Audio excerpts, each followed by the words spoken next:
বিশ্ববিদ্যালয়ের শিক্ষার্থীদের চাহিদা ছিল, তারা তাদেরকে সামনে এগিয়ে দিয়েছেন এবং সেটা ভোটাভুটির মাধ্যমে, নির্বাচনের মাধ্যমে।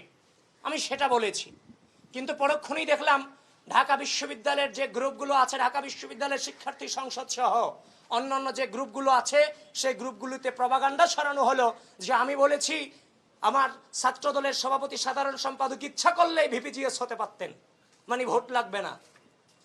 এই যে এই ধরনের যে উদ্দেশ্য প্রণোদিত প্রপাগান্ডা, এটা কিন্তু বিশ্ববিদ্যালয় পরিবেশের জন্য নিঃসন্দেহে নির্বাচনের জন্য হুমকি স্বরূপ।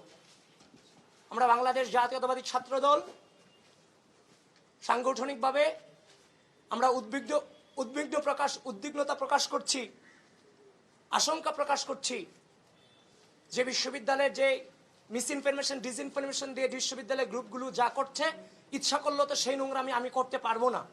এবং এই যে নোংরামি যা হচ্ছে, এর এগেনস্টে যখন আমরা রিয়েল পোস্টগুলো দিচ্ছি, সেগুলোকে সাথে সাথে ডিলিট করে দেওয়া হচ্ছে, সেগুলো অ্যাকসেপ্টও করা হচ্ছে না। সুতরাং বিশ্ববিদ্যালয় প্রশাসনকে অত্যন্ত কট্টরভাবে এই ব্যাপারে সিদ্ধান্ত অতি দ্রুত জানাতে হবে।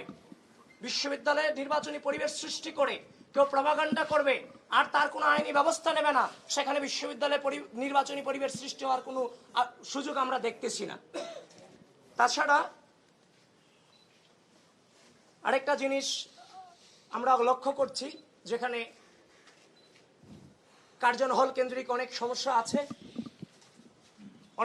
আছে, কার্জন হল, মোতাহার হোসেন ভবন, তারপর হচ্ছে মোকাররম ভবন, তারপর হচ্ছে যে আমাদের যে কার্জন হল, ক্যান্টিন সংক্রান্ত থেকে শুরু করে অনেক ধরনের সমস্যা আছে যেগুলো সমাধান হচ্ছে না, ঝুলে আছে।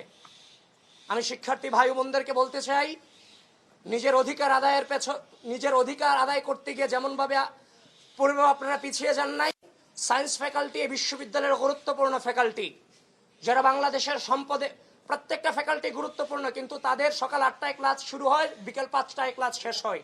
সেখানে ল্যাবও আছে, এখানে লেজার পিরিয়ড একদম কম। সেই জায়গা থেকে এখানে কিন্তু বিজনেস সায়েন্স যে ফ্যাকাল্টি, সেই ফ্যাকাল্টিগুলোতে ক্যান্টিন থেকে শুরু করে অনেক ধরনের ঝামেলা আছে।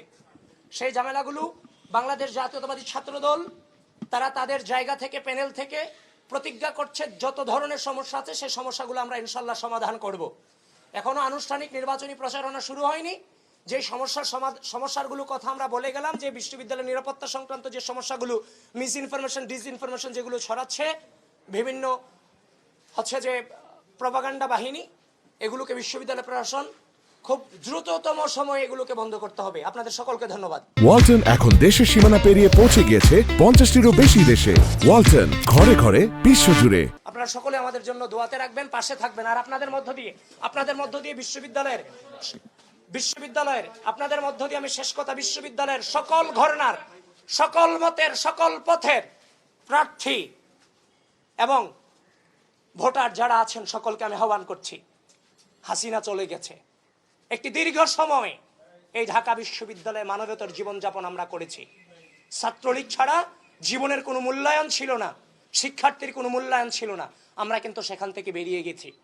5 আগস্ট পরবর্তী সময়ে আমি আপনাদের মিডিয়াকে সাক্ষী রেখে বলছি, আমি আপনাদেরকে প্রশ্ন করছি, 5 আগস্ট পরবর্তী সময়ে প্রত্যেকটা ক্যাম্পাসে কারা কারা প্রপাগান্ডা ছড়িয়েছে, কারা বিভিন্ন সংগঠনগুলোকে রাজনীতি নিষিদ্ধের নামে নানান ধরনের মব তৈরি করেছে, আপনারাই কিন্তু জানেন। ঢাকা বিশ্ববিদ্যালয়ের সাধারণ শিক্ষার্থীরা এগুলো জানে।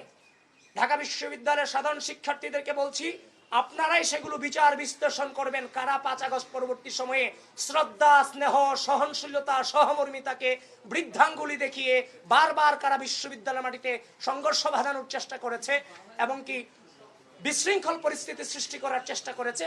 শুধুমাত্র আমি বলবো, ওপেনলি বলার প্রয়োজন না, আপনি আপনার বিবেককে প্রশ্ন করেন, আপনি উত্তর পেয়ে যাবেন।